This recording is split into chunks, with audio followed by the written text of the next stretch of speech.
You're not broken because you feel lonely. You're lonely because everyone around you is operating on a frequency you've already outgrown. Here's the part no one tells you about deep loneliness. It's not the absence of people.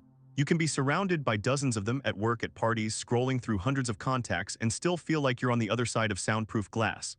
They're talking, laughing, connecting, you're nodding along. But inside, nothing's landing. It's not social anxiety. It's not depression masquerading as isolation. It's something else entirely. You crave connection so intensely it physically aches, that hollow sensation in your chest, the tightness behind your ribs, but every interaction you have feels like you're speaking different languages. They're talking about surface things, weekend plans, trending shows, office gossip. You're drowning in questions about meaning, purpose, the weight of existence itself. And you start wondering, is this me? Am I fundamentally incapable of the easy connections everyone else seems to have? Spoiler, you're not incapable. You're incompatible with shallow. And that's not a flaw, it's a feature your psychology developed because you were built for depth that most people will never reach. Let me tell you about someone I knew. Call her Maya. She'd go to dinner with friends and come home feeling more alone than before she left. She'd sit at the table watching everyone swap stories about their weekends, their relationships, their new purchases.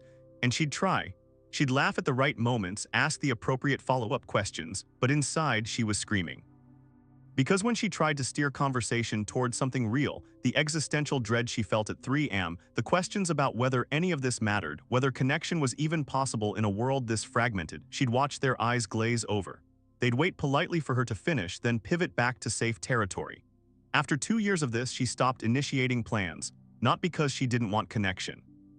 Because she couldn't survive another evening of performing enthusiasm for conversations that left her emptier than staying home alone. And here's what happened. People called her distant, said she'd changed, but she hadn't changed. Psychologist Kazimierz Dabrowski called this exact experience positive disintegration. Your loneliness isn't pathology, it's proof you're in a developmental stage most people never reach. Stage 3 specifically. Most humans plateau at stage 2, social conformity, fitting in, measuring their worth by how well they match the group.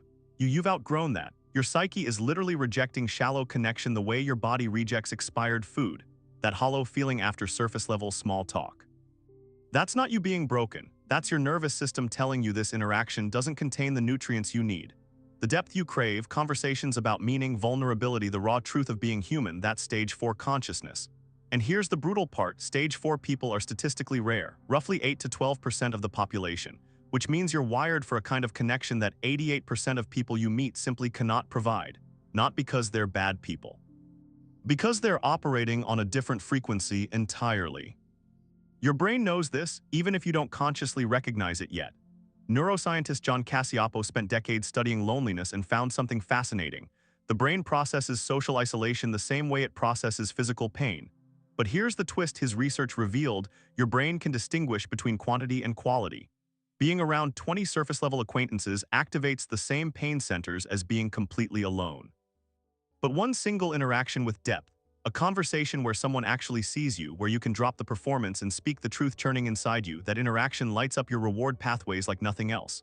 Your loneliness isn't asking for more people, it's screaming for the right frequency. And when you don't find it, your nervous system interprets that as threat, not because you're defective, because you're starving in a room full of food that your biology can't digest.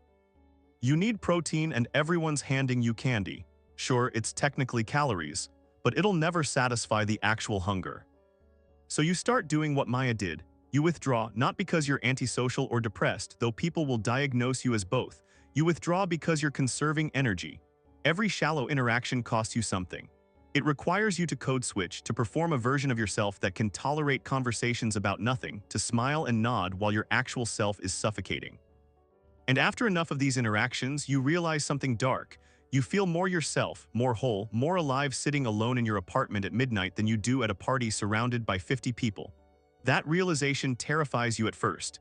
It sounds like the kind of thing someone broken would think, but then you start noticing the pattern. The only times you don't feel lonely are when you're either completely alone and can finally drop the mask, or when you're with that rare person who operates on your frequency. And those people, they're not at the party. Here's where it gets uncomfortable, that depth you crave. It requires something most people will never give, the willingness to sit with discomfort. Real connection doesn't happen in safe conversations about the weather and weekend plans. It happens when someone asks, "How are you?" and you risk answering honestly. When you say, "I'm struggling with whether any of this matters," instead of "I'm fine." When you admit you feel like you're performing your own life instead of living it, but that honesty. It makes people flinch, because if they engage with your depth, they have to confront their own. They have to acknowledge the questions they've been avoiding, the emptiness they've been covering with busyness and noise and endless content consumption. Your loneliness is threatening to them, not because you're doing anything wrong, because your existence asks a question they don't want to answer. What if we've all been settling for a kind of connection that doesn't actually connect?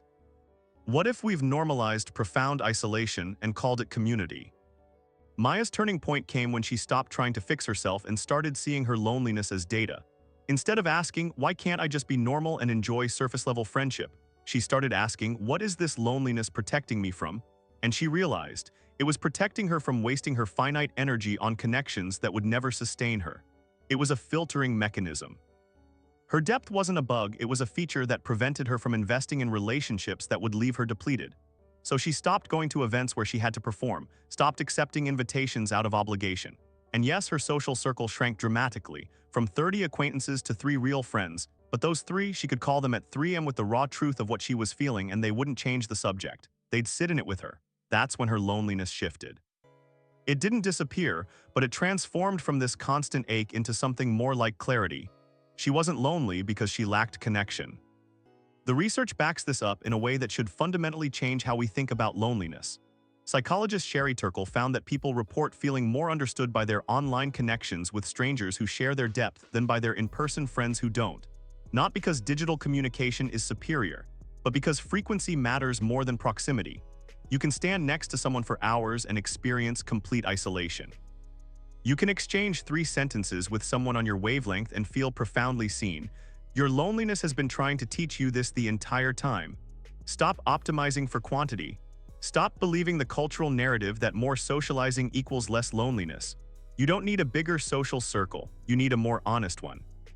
3 people who have done their psychological work and can meet you in the depth you operate in will do more for your nervous system than 30 people who can only handle small talk and surface-level pleasantries. This is the reframe. Your loneliness isn't evidence of your failure to connect. So what do you do with this information? First, you stop pathologizing yourself. That voice telling you something's wrong with you for not being satisfied with the connections everyone else seems fine with, that voice is wrong. You're not broken, you're selective. And in a world that's optimized for breadth over depth, selective feels like a disorder. It's not. Second, you get intentional about where you invest your relational energy. If a friendship consistently leaves you feeling more alone than before you engaged, that's data. Not a judgment on them, just information that your frequency mismatched. And third, this is the hardest part, you accept that your life might look lonelier from the outside than theirs does. Fewer dinner parties, fewer group chats, fewer casual friends. But what you're building instead is a small constellation of connections that actually feed you. Quality that justifies the wait. Depth that makes the isolation bearable while you're searching for it. You were built for something most people will never understand, not because you're superior, because you're structurally different. Your loneliness has been protecting you this entire time, filtering out the noise so you don't waste your depth on people who can't hold it. That ache you feel isn't damage, it's your system refusing to accept anything less than what you actually need. And the fact that you still feel it, that you haven't numbed yourself into accepting shallow as good enough, that's not weakness, that's integrity. Most people medicate that ache with busyness, substances, endless consumption, convincing themselves that surface level is all there is. You didn't. You kept the door open for real connection, even when it hurt to keep waiting. Even when it made you feel like the only person in the world who wanted something different. You're not the only one. You're just one of the few honest enough to admit that what everyone calls connection doesn't actually feel like connecting. In tomorrow's video, we'll explore why the people closest to you might be the ones most threatened by your growth. Subscribe so you don't miss it. If the video resonated with you, hit subscribe. Uncomfortable Truths drops a new uncomfortable truth tomorrow and every day after on personal finance, relationships, mindset, and productivity, and more. Turn on notifications so you're first to see it. The truth is uncomfortable, but it's always worth it.